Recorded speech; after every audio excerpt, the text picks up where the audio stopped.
Why did collecting comic books boom after the war? Imagine a world where superheroes became symbols of hope and adventure. After the war, that world grew even bigger, and comic books became a huge part of it. The post-war period saw a big jump in comic book collecting, and many factors played a role in this growth. First, during World War II, comic books were everywhere. They were cheap, portable, and full of stories about heroes fighting against villains. Soldiers and kids loved them because they offered a quick escape from the hardships of war.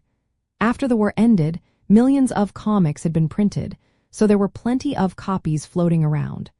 Many children who read these comics kept them as keepsakes. As they grew older, they started to want to find the issues they remembered or missed. This nostalgia sparked early interest in collecting. In the 1950s, attitudes toward comics changed.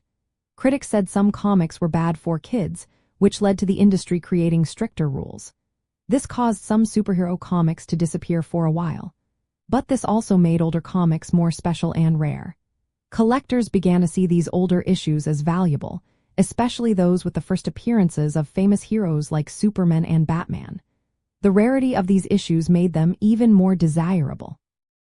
By the 60s and 70s, comic book stores and conventions started popping up. These places created communities where collectors could meet, buy, trade, and talk about comics. The idea of comics as collectibles, not just fun stories, took hold. Collectors began paying attention to how good the comics looked, how rare they were, and their importance in comic book history. This was similar to how people collect stamps or coins. Another reason for the boom was how easy it was to store and display comic books. They are small and lightweight, making them simple to keep safe.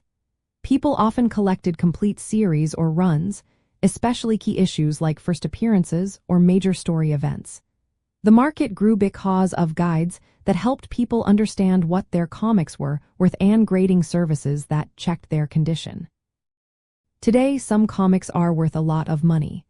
For example, Action Comics #1, which features the first Superman, can sell $4 million.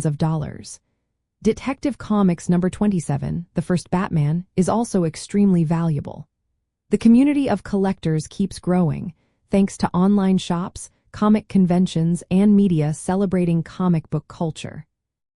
In the end, the post-war comic book collecting boom happened because of a mix of nostalgia, changing public views, the rise of collector groups, and the unique qualities of comics themselves.